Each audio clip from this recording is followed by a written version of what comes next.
हीना अपनी 4 बहुओं वंदिता, मनीषा, सलोनी, कुमुद के साथ अपने सबसे छोटे बेटे रोमन की शादी नेहा नाम की लड़की से करवाती है। नेहा एक अमीर घर से थी। नेहा जैसे ही गृह प्रवेश की रस्म करती है, तभी हीना बारी बारी उसे अपनी सारी जेठानियों से मिलवा देती है और कहती है, वंदिता बहू, जा छोटी बहू को उसके कमरे में छोड़ा। मनीषा, कुमुद और सलोनी, तुम सब मेरे साथ चलो। जो मेहमान जा रहे हैं उनको मिठाई और शगुन देना है। जी माँ जी, चलिए। इतना कहकर वो तीनों हीना के साथ उसके पीछे चल देती है और वंदिता नेहा को उसके कमरे में ले जाती है, जहाँ सुहाग रात की सेज सजी थी।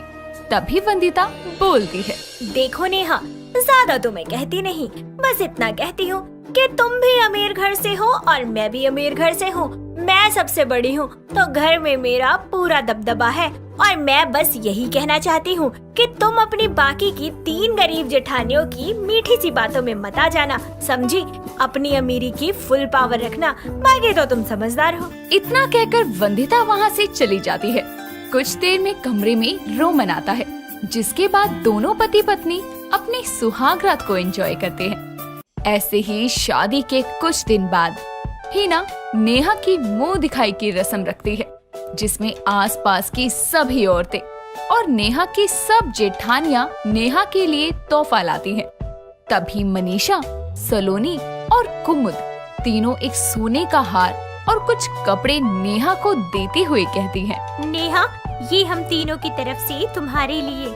उम्मीद है तुम्हें पसंद आएगा। हाँ नेहा, और ये कपड़े हमारे मायके वाले ने भेजे हैं तुम्हारे लिए। वो आज रस्म के लिए नहीं आ सके तो आशीर्वाद के तौर पर ये सब भेजा है। बहुत बहुत शुक्रिया दीदी, सब बहुत सुंदर है। नेहा इतना बोल ही रही थी कि तभी वंदिता हीरो का हार देते हुए नेहा से कहती है, अरे ये क्या मेरी गरीब देवरानियों, तीनों मिलकर अपनी छोटी देवरानी को सस्ता सा हार दे रही हो और ये सूती साड़ियाँ दे रही हो। देखो, इसे कहते हैं तोहफा, हीरो का हार। आखिर 4 जेठानियों की इकलौती देवरानी है, इतना तो देना बनता था। दीदी, हार सोने का हो या हीरे का, देने वाले का दिल साफ और सच्चा होना चाहिए। हाँ वंदिता दीदी, जितना हम दे सकते थे हम तीनों ने उतना दिया, और जो आप दे सकती थी आपने वो दिया। बेहतर यही होगा दीदी कि आप अपने अमीरी गरीबी के पाठ को यहीं बंद कर दो। नेहा, अगर हमारे दिए हुई साड़ी तुम्हें पसंद नहीं है तो तुम बेशक से कह दो, हमें कोई शिकायत नहीं है। दीदी, मेरे लिए आप सभी के लाए तोहफे बहुत अजीज हैं।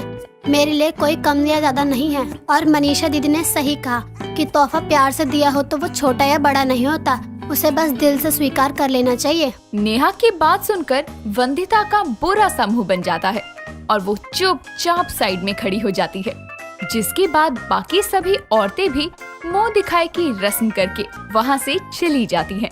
ऐसे ही दिन गुजरते जाते हैं। वंदिता नेहा को हमेशा ही अपनी साइड करने की कोशिश में लगी रहती। जब कभी भी नेहा अपनी गरीब 3 जेठानियों से बात कर रही होती थी, तभी वंदिता कोई ना कोई काम बताकर या तो नेहा को वहाँ से भेज देती या फिर खुद उसे वहाँ से ले जाती। एक दिन हीना अपनी 5 बहुओं को बुला कर कहती है, बेटा, तुम सब हमेशा घर का काम करती रहती हो, जाओ थोड़ा घूम आओ, फिर आओ। आज तुम सबके लिए खाना मैं बनाऊंगी और कोई भी मुझे मना नहीं करेगा। और नेहा बहू को तो आए थोड़ा ही समय हुआ है, उसको थोड़ा घुमा लो, फिरा लो। ये लो, सबके बराबर के पैसे हैं, नेहा बहू सबको दे दे। जाओ मस्त मजा करो, शाम तक आराम से आना। जी माँ जी, ठीक है। नेहा सभी को गिनकर बराबर पैसे देती है, जिसके बाद 5 बहुएं रेडी होकर मार्केट चली जाती हैं, जहां वो शॉपिंग करती हैं और फिर अच्छे से रेस्टोरेंट में खाना खाती हैं। ऐसे ही जब वो सब वापस आ रही होती हैं, तभी मनीषा की नजर एक गोले वाले पर जाती है और वो बोलती है, अरे वो देखो, बर्फ के गोले वाला, चलो खाते हैं। चलो बचपन की यादों को ताज़ा करते हैं, मजा आएगा खाने में। मैं तो काला खट्टा ही खाऊंगी, मुझे वही पसंद है। चलो चलो। कभी नहीं, मुझे नहीं खाना ये सब। पता नहीं कैसे कैसे रंग इस्तेमाल करते होंगे ये सब। और अगर आइसक्रीम ही खानी है तो किसी अच्छे से आइसक्रीम पार्लर चलते हैं। अरे दीदी, जो मजा गोले की चुस्की लेकर खाने में है ना, वो मजा आपको किसी आइसक्रीम पार्लर में नहीं मिलेगा। तुम तीनों जितने गरीब हो, तुम्हारे शौक और पसंद उससे ज्यादा गरीब है। और हो भी क्यों ना, तुमने कभी खुले हाथों से पैसा लुटाया ही कहाँ है, जो तुम सबको पता हो कि अमीरी क्या होती है। दीदी, आपको हर बात में अमीर और गरीब का भेद करना जरूरी है क्या? हाँ दीदी, भगवान ने आपको ज्यादा दिया है तो ये आपकी किस्मत है, हमारे पास कम है और ये हमारी किस्मत है। चलो नेहा, गोला खाते हैं, फिर घर जाना है। नेहा भी मेरी तरह अमीर है, वो तुम लोगों की तरह ये सड़क छाप गोला तो बिल्कुल नहीं खाएगी। क्यों नेहा? ये गलत है दीदी, मुझे हर चीज का मजा लेना बहुत पसंद है। मुझे 5 स्टार होटल का भी खाना पसंद है और रोड साइड फूड भी पसंद है। और शायद आपको पता नहीं, पर मुझे गोला खाना बहुत पसंद है, और इतना पसंद है कि मैं एक साथ 2 गोले खा सकती हूँ। और मैं तो यही कहूँगी कि एक बार आप भी खाकर देखो, मजा ना आए तो बता देना। नेहा और बाकी सबकी बातें सुनकर वंदिता को बहुत गुस्सा आता है और वो मन ही मन सोचती है सबसे छोटी, लेकिन जुबान इसकी सबसे लंबी है। यहाँ मैं इसे अपने रंग में ढालने में लगी हूँ, पर ये है कि मेरी इन सस्ती गरीब देवरानियों के पीछे पड़ी हुई है। कोई नहीं, इन चारों की अकल ठिकाने न लगा दी ना तो मेरा नाम भी वंदिता नहीं। जहाँ वंदिता अपने मन ही मन में साजिशें रच रही थी, वहीं सभी आराम से गोली खाने का मजा लेते हैं और थोड़ी देर बाद सभी घर आ जाते हैं, जहाँ हीना सबके लिए खाना रेडी करके उनका वेट कर रही थी। जिसके बाद सभी फ्रेश होकर एक साथ खाना खाने बैठते हैं। ऐसे ही दिन गुजरते जाते हैं और नेहा का बाकी सब के साथ घुलना मिलना बढ़ता जाता है। पर वंदिता ये सब देख देख कर जरा भी खुश नहीं थी। वो हर वक्त नेहा के कान भरने और उसे अमीरी का पाठ पढ़ाने में लगी रहती थी। ऐसे ही एक दिन मनीषा हाथों में एक साड़ी लिए हुए नेहा के पास आकर कहती है, नेहा सुनो, ये साड़ी देखो, तुम्हें पसंद है क्या? जी हाँ जी दीदी, ये तो बहुत प्यारी है। तो फिर ठीक है, इसे तुम रख लो। मैंने इसे बस एक बार पहना है, वो भी बस 1 घंटे के लिए। मनीषा इतना बोल ही रही थी कि तभी वहाँ वंदिता आती है और बोलती है, देखो देखो जेठानियों का प्यार, अगर नई साड़ी नहीं दे सकी तो अपनी उतरन ही दे दी। अरे खुद को महान साबित करने में क्यों लगी हो? जब तुम्हारी औकात ही नहीं है कि तुम नेहा को एक नई साड़ी दे सको तो पुरानी भी क्यों दी? अच्छा सच में? साड़ी तो आप ला दोगी, पर जो प्यार और अपनापन मनीषा दीदी के दिल में है वो कहाँ से खरीद कर लाओगी, ये भी बता दो। जिस दिन से शादी करके इस घर में आई हूँ, मुझे अपनी बेटी की तरह प्यार करती है और हर बात का ख्याल रखती है। और एक आप है जो बस अमीर गरीब का पाठ पढ़ाती है मुझे। अरे मैं भी अमीर घर से आई हूँ, पर कभी ऐसे पैसे का घमंड नहीं दिखाया, क्योंकि मेरे माँ बाप ने मुझे साथ मिलकर रहना सिखाया, रिश्तों में फूट डालना नहीं। पास में खड़ी कुमुद और सलोनी के चेहरे पर नेहा की बात सुनकर मुस्कान आ जाती है, पर वंदिता का सर शर्म से झुक जाता है। तभी हीना आती है और सारी बात जानने पर वो भी नेहा को ही शाबाशी देती है और आखिरकार वंदिता को अपनी गलती का एहसास होता है और वो हाथ जोड़कर सबसे माफी मांगती है। बाकी सभी वंदिता को माफ कर देते हैं, जिसके बाद वंदिता सभी के साथ मिलकर रहने लगती है और उसके दिल से अमीरी और गरीबी का भेदभाव हट जाता है। देविका एक बहुत ही घमंडी लड़की थी। उसे केवल खुद से ही मतलब था। वो बहुत ही अमीर फैमिली से थी। देविका को अपने कॉलेज का एक प्रतीक नाम का लड़का बहुत पसंद था, लेकिन देविका कभी उसे कुछ नहीं बताती। जब कॉलेज खत्म होने वाला था तो एक दिन देविका प्रतीक के पास जाकर कहती है, हेलो प्रतीक, मुझे तुमसे बात करनी है। क्या बात है, बोलो तुम। मुझे पढ़ाई भी करनी है, जल्दी बोलो। मैं तुम्हें बहुत पसंद करती हूँ और मैं तुम्हारे साथ अपनी लाइफ में आगे बढ़ना चाहती हूँ। लेकिन तुम्हें तो पता है ना, मैं तुम्हारी तरह अमीर नहीं हूँ, फिर भी तुम मुझसे प्यार करती हो। अब प्यार हो गया है तो कोई रोक थोड़ी ना सकता है। और वैसे भी मुझे तुमसे प्यार है। तुम मेरी तरह अमीर नहीं हो तो क्या हुआ, जो मेरा है वो तुम्हारा ही तो है। नहीं, जो तुम्हारा है वो तुम्हारा ही रहेगा। और सोच लो, कहीं शादी के बाद तुम्हें पछतावा ना हो कि ये कहाँ आकर फंस गई मैं। पछतावा तो तब होगा जब तुम मना कर दोगे मुझसे शादी करने के लिए। तुम मेरा यकीन करो, तुमसे शुरू से ही बहुत प्यार करती हूँ, लेकिन बोलने की हिम्मत ही नहीं हो पाई। देविका को प्रतीक हाँ कर देता है और फिर वो दोनों रोज रोज मिलने लगते हैं। कुछ दिनों बाद दोनों अपने अपने घर में एक दूसरे के बारे में बता देते हैं और शादी के लिए बोलते हैं। दोनों के घरों में शादी के लिए मंजूरी हो जाती है और कुछ ही दिनों बाद दोनों की शादी हो जाती है। शादी में देविका अपने मायके से बहुत सारा सामान लाती है। शादी के कुछ दिनों बाद जब गर्मी बहुत बढ़ जाती है तो देविका अपनी सास सुलोचना से कहती है, माँ जी गर्मी हो रही है, मुझे तो बिल्कुल बर्दाश्त ही नहीं होती है गर्मी। तो क्या हुआ, तू अपने कमरे में चली जा, वहाँ तो एसी है ना, वहाँ जाकर बैठ जा आराम से। अब तो ऐसा लग रहा है एसी भी खराब ही है। मैं तो अब जो कूलर मिला था वो भी अपने कमरे में ही लगा लूंगी। बहू तेरे कमरे में तो एसी है, कूलर मेरे कमरे में रहने दे। कूलर एसी सब मुझे मिला था मेरे मायके से, जो आपको मिला है वो ही आप इस्तेमाल करो ना। बहू तू मेरी बात को गलत समझ रही है, मैं तो बस ये बोलना चाहती हूँ तेरे कमरे में एसी लगा है, तुझे कूलर की क्या जरूरत है। और एसी जितनी ठंडक तो कूलर कहाँ देता है। रहने दो आप तो, आपको तो बस अपनी पड़ी है, और ठंडक दे या ना दे मैं अब कूलर को अपने कमरे में ही लगाऊंगी। और ये सारी बातें अपने बेटे को जाकर मत बता देना। इतना बोलकर देविका अपने कमरे में चली जाती है और अपने कमरे में ही कूलर एसी दोनों लगा लेती है। शाम को जब प्रतीक अपने कमरे में कूलर और एसी दोनों लगा देखता है तो देविका के पास जाकर कहता है, ये क्या है, हमारे कमरे में एसी और कूलर दोनों ही क्यों हैं?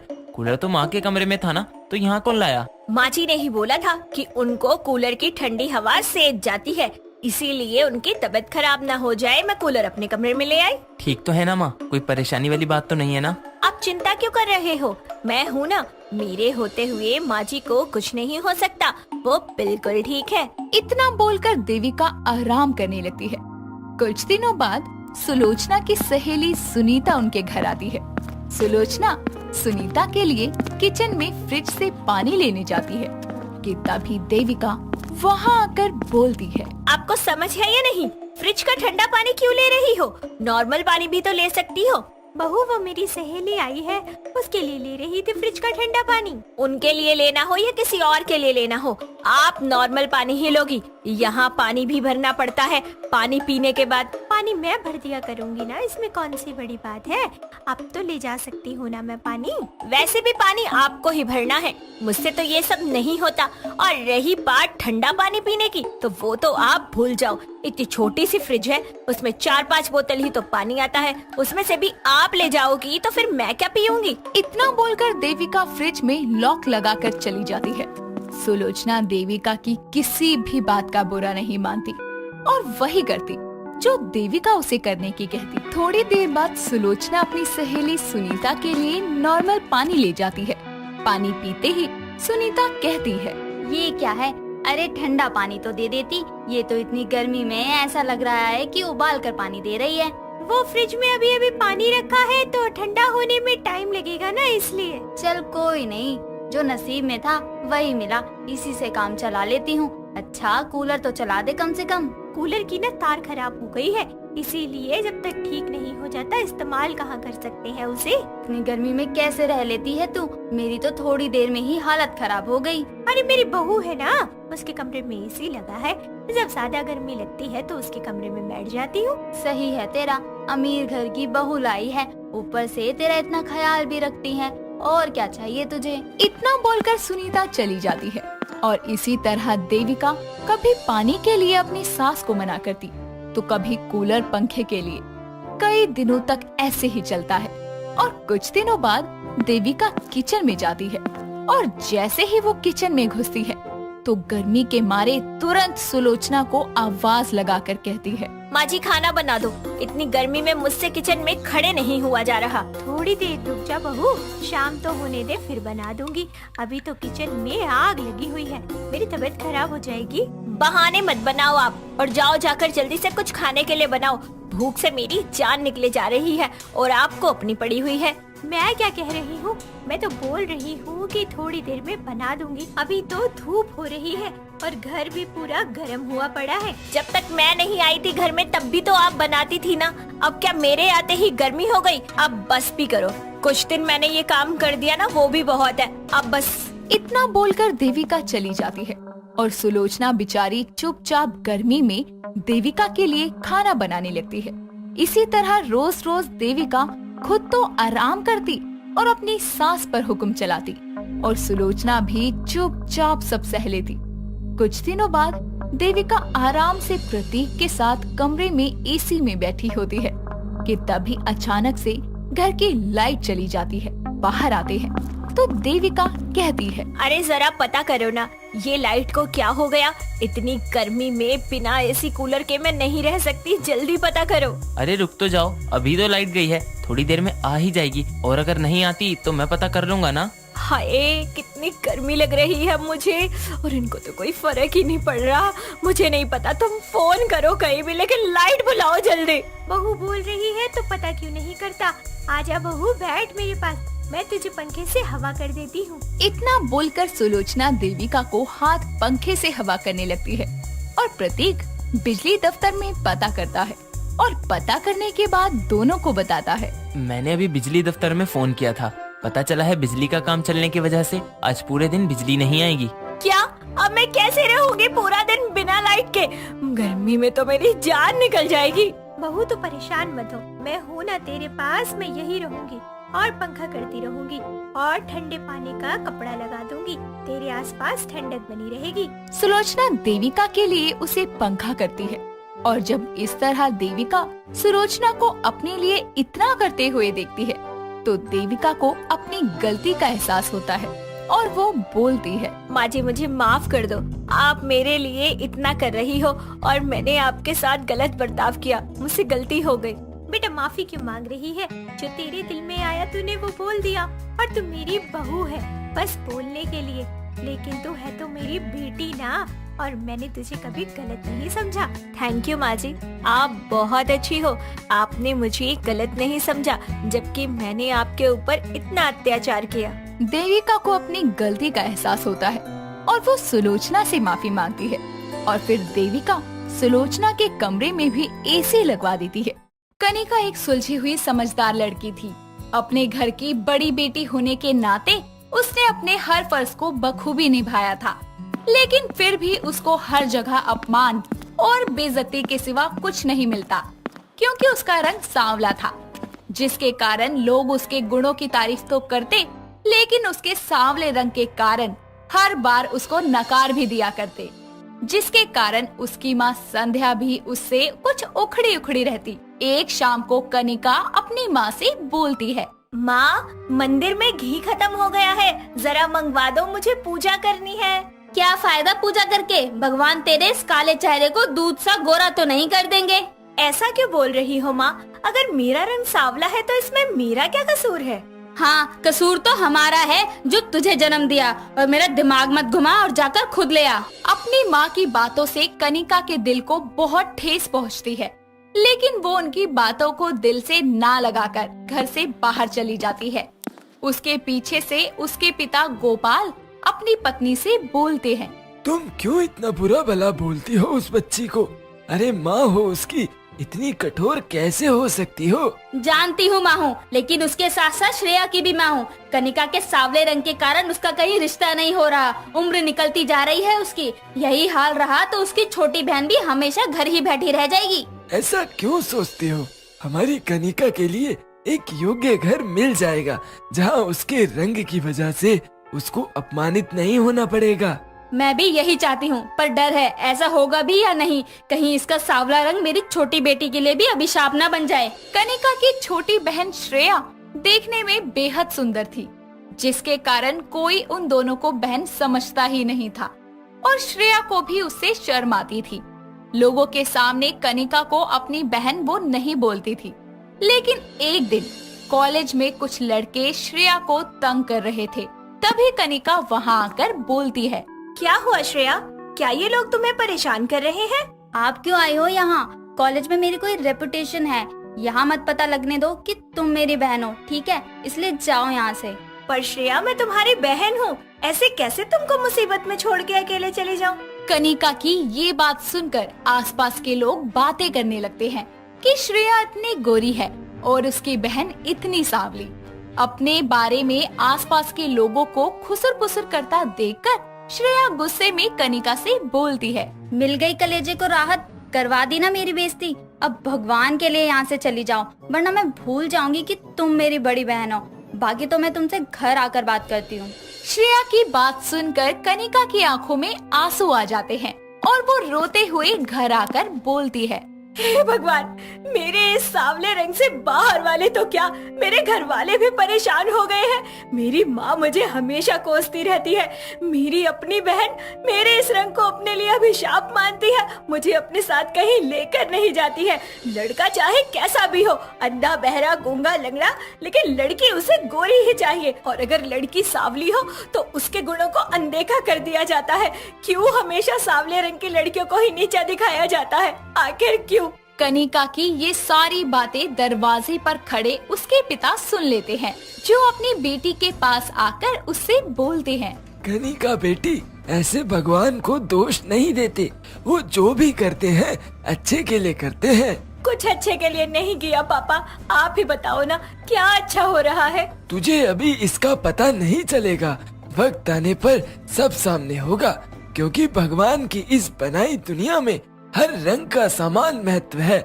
इसीलिए अपने अंदर कभी भी खुद के लिए नकारात्मक विचार मत आने दिया कर, समझी?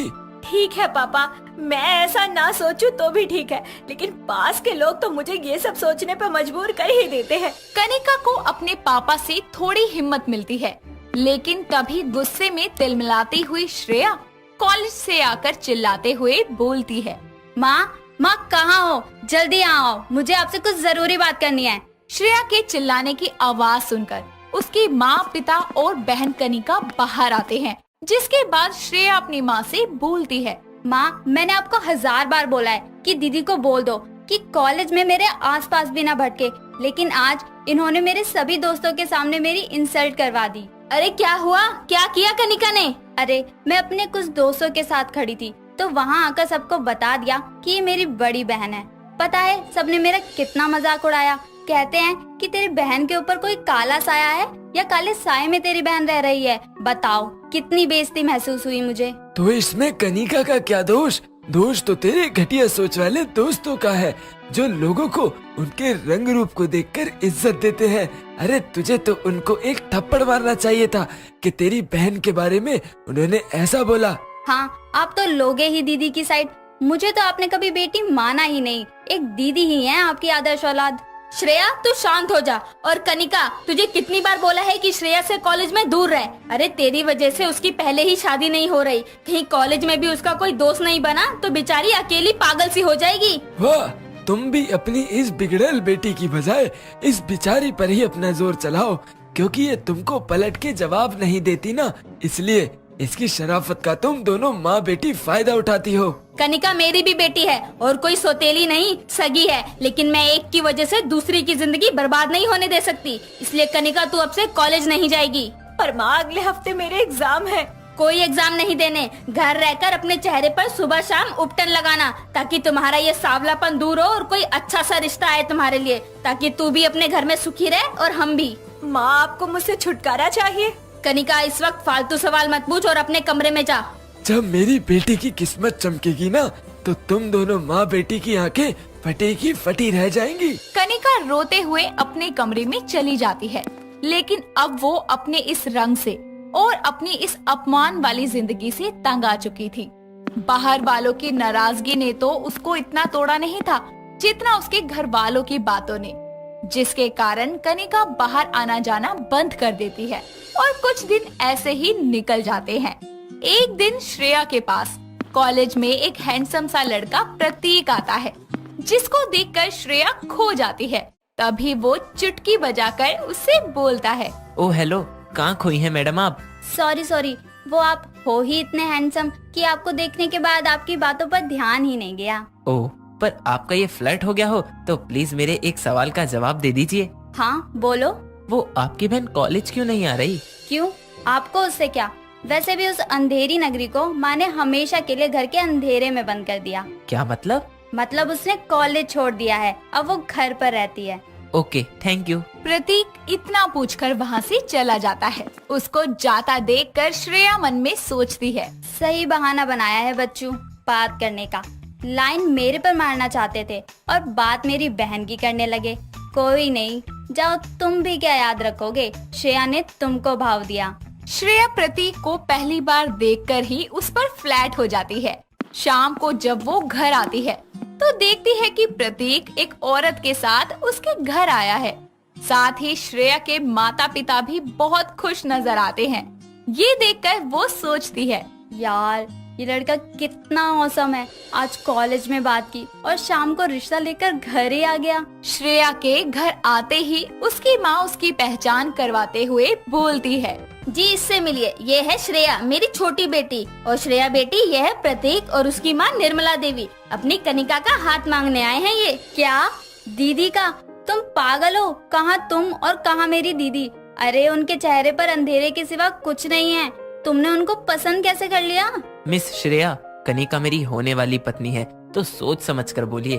और मैं उससे बहुत समय से प्यार करता हूँ। कॉलेज में उसके नेचर और समझदारी ने मेरा दिल जीत लिया। उसके गुणों के आगे मेरा ध्यान कभी उसके रंग पर गया ही नहीं। और उसका सांवला रंग कोई अभिशाप नहीं है जिसके कारण वो इस दुनिया में बस दुख ही झेलती रहे। हाँ हाँ, मैं अपने बेटे से पूरी तरह से सहमत हूँ। अरे अगर लड़की के रंग को महत्वता देकर उसके गुणों को छुपा दिया जाए तो ये तो बहुत ही छोटी सोच है। और मुझे तो कनिका पहली नजर में ही पसंद आ गई थी।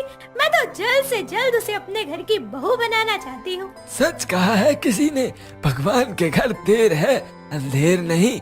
आज मेरी बेटी के गुणों और काबिलियत के लिए एक सही घर खुद चल कर आया है। मैं बहुत खुश हूँ। भाई साहब, अब खुशियाँ अकेले अकेले मनाएंगे या मेरी बहू को भी लाएंगे? संध्या अपनी बेटी कनिका को सबके सामने लाती है, जिसके बाद कनिका अपनी होने वाली सास का आशीर्वाद लेती है और उसका रिश्ता एक ऐसे लड़के से जुड़ जाता है जिसके लिए उसका सांवला रंग एक अभिशाप नहीं बल्कि वरदान था। रसोई में खाना बनाकर सारिका पल्लू से अपना पसीना पोंछते हुए बाहर आती है। उसकी सास सोफे पर पड़ी खर्राटे ले रही होती है। तभी ऊपर चल रहे पंखे की तरफ देखकर वो जोर से कहती है, ओ पंखेराज, तुम जिंदा हो कि आखिरी सांसें गिन रहे हो? नहीं मतलब कौन सी स्लो मोशन की बीमारी हो गई है तुम्हें? इतनी बिजली खाते हो, थोड़ी ठंडी हवा नहीं दी जाती? अरे बोरा गई है क्या? ये चलते पंखे से ऐसे बतिया रही है जैसे वो अभी बोल पड़ेगा। तो क्या करूं? आप लोगों के सामने मेरे भौंकने का तो कोई असर ही नहीं होता, तो सोचा पंखे को ही कोस लेती हूँ। क्या पता यही मेरी सुनकर नीचे टपक पड़े और इसके खराब होने पर घर में कूलर का आगमन हो। हाँ तो अपने कमरे वाले पंखे को सुना जाकर यहाँ बड़बड़ाकर मेरी नींद का क्यों सत्यानाश कर रही है? हाय दैया, सासू माँ इंसान हो की मूर्ति, इतनी गर्मी में ऐसे मोटे सोफे पर पसरी पड़ी हो, नींद कैसे आ रही है आपको? यहाँ मैं पसीने से चिपचिप हो रही हूँ और ऊपर से ये पंखा हवा तो देना ही भूल गया है। जब जानती है कि गर्मी हो रही है तो क्यों मुंह से आग उगल रही है? बोल बोल के सर दर्द और बढ़ा दिया। सास बहू की खिटपिट सुन अंगड़ाई लेता हुआ सारिका का पति प्रीतम कमरे से आकर कहता है, सारिका, ठंडा शरबत पिला दो यार। तुम कमरे में सो रहे थे? हाँ मतलब नहीं, वो मैं कमरे में टीवी देखने गया था तो देखते देखते आंख लग गई। हे भगवान, मैं पूरे दिन अपने कमरे का पंखा नहीं चलाती ताकि रात को सोने के वक्त थोड़ी ठंडी हवा तो देगा वो पंखा, और ये आदमी पूरे 4 घंटे से पंखे में सो रहा था। अरे आप माँ बेटे को तरस नहीं आता मुझ पर? सारिका यार, ये साल जाने दो, मैं अगले साल पक्का पक्का कूलर ले आऊंगा यार। अच्छा तो पक्का पक्का ये भी बता दो कि अगला साल आएगा कब? अगले जन्म में? क्योंकि पिछले 2 सालों से तो पक्का पक्का सुनकर मेरे कान पक गए हैं। देखो सेकंड हैंड ही दिला दो, मैं काम चला लूंगी। अरे आप दोनों का क्या है, किचन में तो मुझे खटना पड़ता है। किसी दिन गर्मी में तड़प तड़प कर मर जाऊंगी ना, तब मांगते रहना चाय पानी शरबत। मेरी तो किस्मत ही खराब है।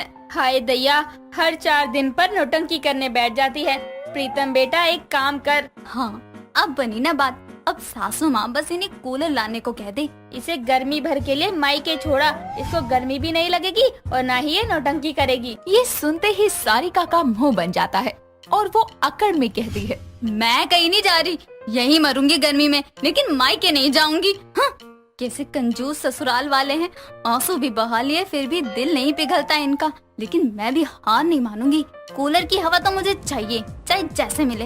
इतना कहकर वो पैर पटकती हुई कमरे में चली जाती है। सारिका गर्मी के चलते बहुत समय से अपनी सास और पति को कूलर लेने के लिए मना रही थी, लेकिन वो दोनों कोई ना कोई बात या बहाना बनाकर उसकी बात को टाल दिया करती थी। समय बीतता है, ऑफिस के काम से प्रीतम कुछ दिनों के लिए बाहर चला जाता है। एक रोज सारिका अपनी सास के कहने पर सामने वाली पड़ोसन के घर से अपने बर्तन वापस लेने उसके घर जा ही रही थी कि तभी वो देखती है कि उसके बाहर वाली खिड़की पर नया कूलर लगा है। बताओ, इस निम्मी आंटी ने भी नया कूलर ले लिया। हाय, इसके बगल में खड़ी हूँ, कितनी ठंडक महसूस हो रही है। वो तो होगी ही ना, इतना महंगा कूलर जो आया है। अरे आंटी आप, मैं तो बस अंदर ही आ रही थी। वो आप परसों डोसा और चटनी लेकर गई थी ना, उसकी आपने प्लेट कटोरी वापस नहीं की थी। अरे बर्तन कौन से भागे जा रहे हैं बहू, आ अंदर कूलर की हवा खा ले ठंडी ठंडी। इतना कहकर वो सारिका को खींचकर अंदर ले जाती है। कूलर की हवा लगते ही जैसे सारिका के चेहरे पर रौनक आ जाती है। कुछ देर में वो बर्तन लेकर वहाँ से चली जाती है। अगले दिन सुबह जब सुमति पूजा करने मंदिर में जा रही होती है तो सारिका के कमरे से उसे कुछ आवाज आती है और वो दरवाजा जोर से बजाते हुए कहती है, बहू, अरे ओ बहू, ये आवाज कैसी है? इतनी सुबह चल क्या रहा है कमरे में? तभी कुछ देर बाद आवाज आनी बंद हो जाती है और दरवाजा खुलते ही सुमति को ठंडक सी महसूस होती है। तो वो सारिका से कहती है, क्या हुआ सासू माँ? क्या हुआ नहीं, क्या चल रहा है तेरे कमरे में? आवाज कैसी थी? आवाज? अरे हाँ, वो आवाज तो मिक्सी की थी। जूस बना रही थी ना मैं अंदर। कमरे में? अच्छा, शक्ल से तो लग रहा है अभी उठी है। वैसे भांग खाकर सोई थी क्या? इतनी देर तक तो तू गर्मी के मारे उठ जाया करती थी। क्या है सासू माँ, सुबह सुबह सवालों की बरसात कर रही हो। आदत डाल रही हूँ ऐसे सोने की, क्योंकि आप लोग तो इस जन्म में मुझे कूलर के दर्शन करवाओगे नहीं। जाओ मैं। दोनों सास बहू बातें कर ही रही थी कि तभी गली से किसी के चिल्लाने की आवाज सुनकर दोनों बाहर जाती हैं। तो देखती है कि सारा मोहल्ला बाहर इकट्ठा हुआ है और पड़ोसन निमी हाथ में बाल्टी लिए रोते हुए बोल रही है, हाय मोहल्ले वालों, देखो जरा, कोई कमबख्त मेरा नया नवेला कूलर चोरी कर लेकर चला गया। अरे कीड़े पड़े उसको। बताओ, मैं तो कूलर में पानी डालने आई थी और कूलर ही चोरी हो गया। हे राम, मोहल्ले में कौन नालायक कूलर चोर हो गया? आंटी जी, कहीं आप उसी कूलर की बात तो नहीं कर रही जो नीले कलर का था, पहिए वाला, जिसकी ठंडी हवा में बैठकर मैंने आपसे कल बात की थी? हाँ हाँ बहू, वही पहिए वाला। तूने देखा है क्या? हाँ, अपने सपनों में। वो क्या है ना, मेरी सासू माँ तो कूलर दिलाती ही नहीं, तो अपने सपनों में ही कूलर देख लेती हूँ। ए सुमती, तेरी बहू तो मेरे जले पर नमक छिड़क रही है। शांत हो जा निम्मी बहन, और बहू तू अपना कूलर राग मत गा यहाँ पर। तभी निम्मी का बेटा विक्की फोन पर गेम खेलते हुए पार्क से आता है तो पड़ोसियों की भीड़ लगी देखकर कहता है, क्या हुआ माँ, भंडारा वंडारा कर रही हो क्या? इतना जमघट क्यों लगा है? तेरी बारात निकलने वाली है ना, नालायक नल्ले, कहाँ मर रहा था? पता है, हमारा कूलर चोरी हो गया। क्या? ये कूलर कौन चुराता है? अरे विक्की, होगा कोई सड़ी गर्मी का मारा बेचारा। बेचारा भाभी, ये कूलर चोर होगा कोई आवारा। मोहल्ले वालों, अपने अपने कूलर में लोहे की जंजीर लगवा लो, वरना ये कूलर चोर तुम्हें भी ठंडी हवा नसीब नहीं होने देगा। हाय दैया मेरा कूलर। निम्मी का कूलर चोरी होने पर सभी मोहल्ले वाले सावधान हो जाते हैं। तो एक दिन सुमति को दोपहर के समय फिर सारिका के कमरे से वही आवाज आती है। वो कमरे की तरफ बढ़ने ही लगती है कि लाइट चली जाती है और सारिका कमरे से बाहर निकल दरवाजा लॉक किए बिना ही सोफे पर जाकर बैठ जाती है। बहू, ओ बहू। सासू माँ, इतना भी अंधेरा नहीं है कि मैं दिखूं नहीं। जोर से क्यों आवाज दे रही हो? तेरी तबीयत तो ठीक है ना? अब मेरी तबीयत को क्या होना है? नहीं, वो लाइट जाने पर तू आज भड़क नहीं रही, वरना तो बत्ती गुल होने पर 4 बातें मुझे और 40 बातें बिजली विभाग को सुना देती थी। वो अभी कुछ ज्यादा बोलकर तो फायदा भी क्या है? इतना बोला तो कुछ नहीं हुआ। अब मेरे पास कुछ है ही नहीं बोलने को, क्योंकि ना बत्ती जानी बंद होगी, ना आप मुझ पे तरस खाकर कूलर ले आओगी। समय बीतता है लेकिन अब तक निम्मी के कूलर चोर का पता नहीं चलता। तो सारिका अपने कमरे को बंद रखा करती थी। एक रोज निम्मी घर आकर सुमति से बातें कर रही होती है और उसे कुछ अजीब सी आवाज आती है। तूने नया कूलर लिया है क्या? नहीं, अरे ये आवाज ना मिक्सी की है। वो बहू है ना, वो उसी में जूस निकाल कर पीती रहती है। अच्छा, वो मेरा कूलर भी ना ऐसी ही आवाज करता था, इसलिए ना। बहू, जरा चाय नाश्ता ले आ। उसके इतना बोलते ही फिर बत्ती गुल हो जाती है। तब तक सारिका चाय बनाने किचन में चली जाती है तो सुमति कहती है, हाय दया, इस बत्ती गुल की तो झंझट ही अलग है। आजा निम्मी, बहू के कमरे में बैठते हैं। वो बहू अपना कमरा बंद रखती है ना, तो ठंडक रहती है वहाँ। दोनों जैसे ही सारिका के कमरे में कदम रखते हैं तो लाइट आ जाती है। लाइट के आते ही उसके कमरे में रखा कूलर चालू हो जाता है, जिसकी आवाज सुन सारिका किचन से भागी भागी कमरे में आती है और कूलर को देखकर निम्मी और सुमति हैरान हो जाते हैं, क्योंकि वो कूलर निम्मी का था। तो तू है कूलर चोर बहू? मेरा कूलर? तेरी बहू कूलर चोर निकली सुमति। इस लाइट को भी अभी आना था। बहू जवाब दे, क्यों चोरी किया तूने कूलर? अरे जब आप दिला नहीं रही थी तो मैं क्या करती? कर लिया मैंने कूलर चोरी, बन गई मैं कूलर चोर बहू। पहले ही मेरी बात मान लेती तो मुझे चोरी ही नहीं करनी पड़ती ना। अरे ओ सुमति, पहले अपना काम छोड़कर कूलर ला अपने घर में, वरना तेरी ये कूलर चोर बहू पूरे मोहल्ले के कूलर चुरा चुरा कर ठंडी हवा खाती रहेगी। विक्की, अरे कूलर मिल गया, कहाँ है नल्ले तू? तभी निम्मी कूलर ले जाने के लिए विकी को आवाज लगाती है और सुमति अपनी बहू के कूलर चोर निकलने पर अपना सर पकड़कर बैठ जाती है। राजस्थान में तेजस्विनी अपनी सास उमा और पति हितेन के साथ रहती थी। उनके 2 बच्चे थे, बड़ा बेटा पारस और छोटी बेटी दीक्षा। ऐसे ही एक दिन जब तेजस्विनी कढ़ाई बुनाई कर रही होती है और दीक्षा अपनी माँ से बात, तभी पारस अपने कुछ दोस्तों के साथ पार्टी करके घर आता है और घर आते ही दीक्षा के सर पर मारते हुए अपनी माँ से बोलता है, माँ इसको कुछ काम काज सिखा दो, वरना ससुराल में जाकर हमारी नाक कटवा देगी, बोझ कहीं की। मुझे तो सब कुछ आता है, तू अपनी सोच। शादी होने के बाद तू अपना घर कैसे संभालेगा? दीक्षा, थारा बड़ा भाई है, यूं नहीं बोलिया करते।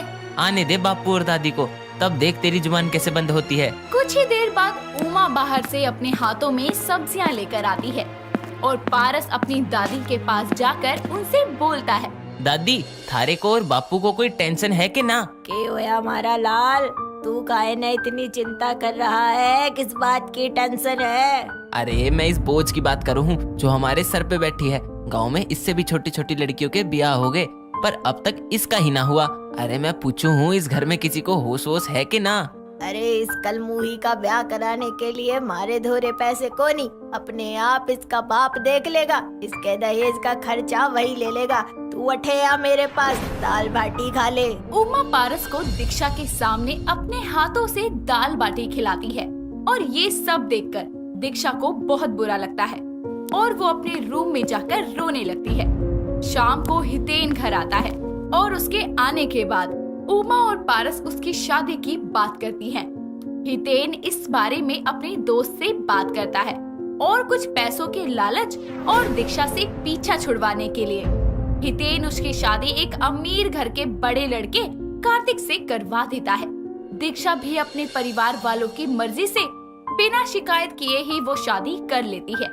शादी के बाद तेजस्विनी को पता चलता है कि हितेन ने चंद पैसों के लिए दीक्षा की शादी कार्तिक से की है, तो तेजस्विनी हितेन से बोलती है, कैसे बाप हो, वो थारी छोरी थी जिसे तूने पैसों के लिए बेच दिया। तू अपना मुंह बंद रख, समझी?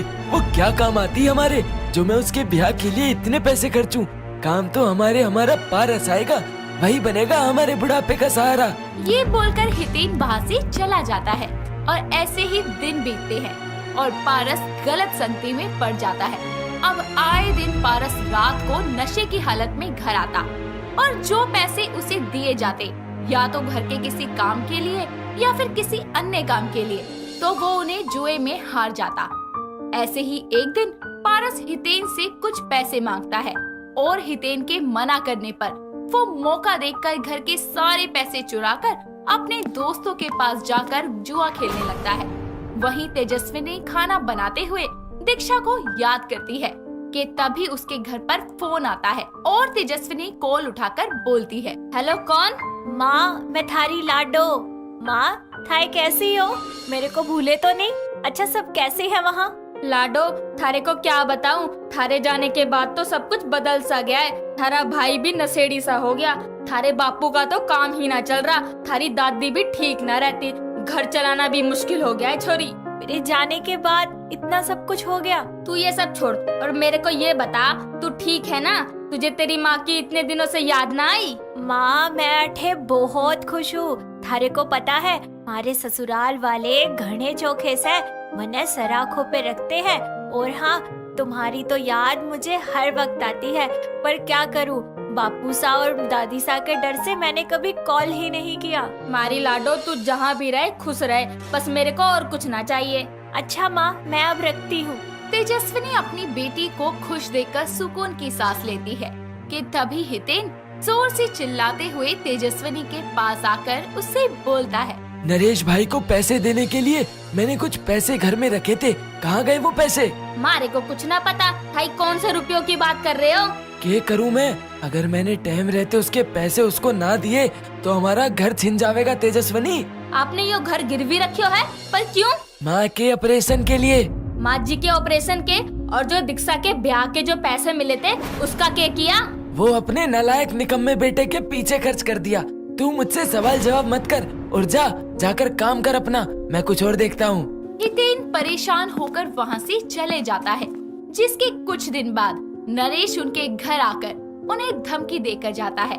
ऐसे ही एक दिन फिर दीक्षा अपनी माँ से बात करने के लिए अपने मायके में फोन करती है और अपनी माँ को रोता देखकर दीक्षा उससे बोलती है, क्या हुआ माँ, हाय रो क्यों रही हो? सब ठीक से ना?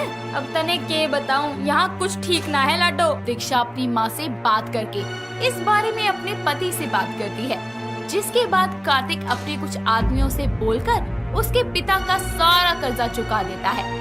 साथ ही उसकी दादी के इलाज के लिए भी उनके घर कुछ पैसे भेज देता है, जो कि पारस के हाथ लग जाते हैं। और उन पैसों को देखकर पारस खुद से बोलता है, मेरे कंजर बाप के पास इतना सारा खजाना रखा है और मुझे पता भी ना। वहीं दूसरी ओर हितेन नरेश को कॉल करके कर्ज चुकाने के लिए कुछ और समय की मोहलत मांगता है, जहां उसे पता चलता है कि उसका कर्ज किसी और ने चुका दिया है। ये सुनकर हितेन तेजस्विनी का हाथ पकड़कर उससे बोलता है, देखा, मैंने बोला था ना, हमारे बुढ़ापे का सहारा हमारा हितेन होगा, ना कि दीक्षा। आज मैं बहुत खुश हूँ। मैं जिसे निकम्मा समझ रहा था, आज उसने बिना कुछ बताए मेरा सारा कर्जा चुका दिया। पर पारस के पास इतना रुपया आया कहाँ से?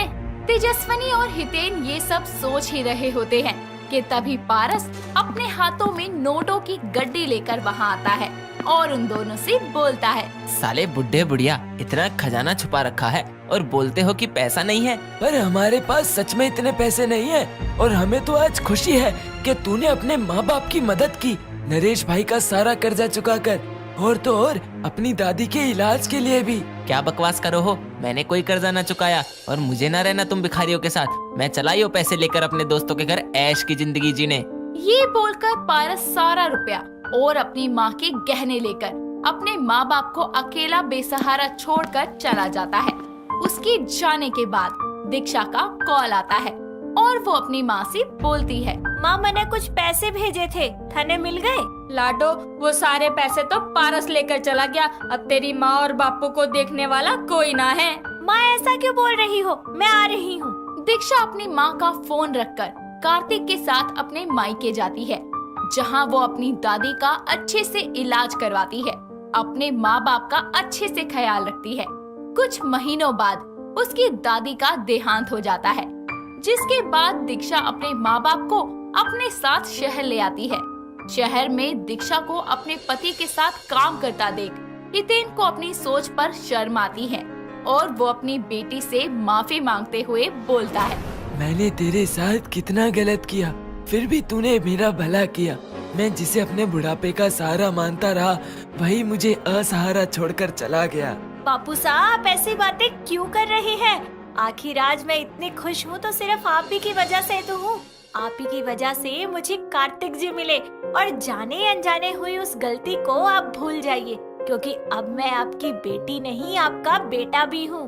दीक्षा हमेशा के लिए अपने पिता को अपने साथ रख लेती है, जिसके बाद दीक्षा को अपने बाप का प्यार मिलता है, जिसके लिए वो बरसों से तरस रही थी।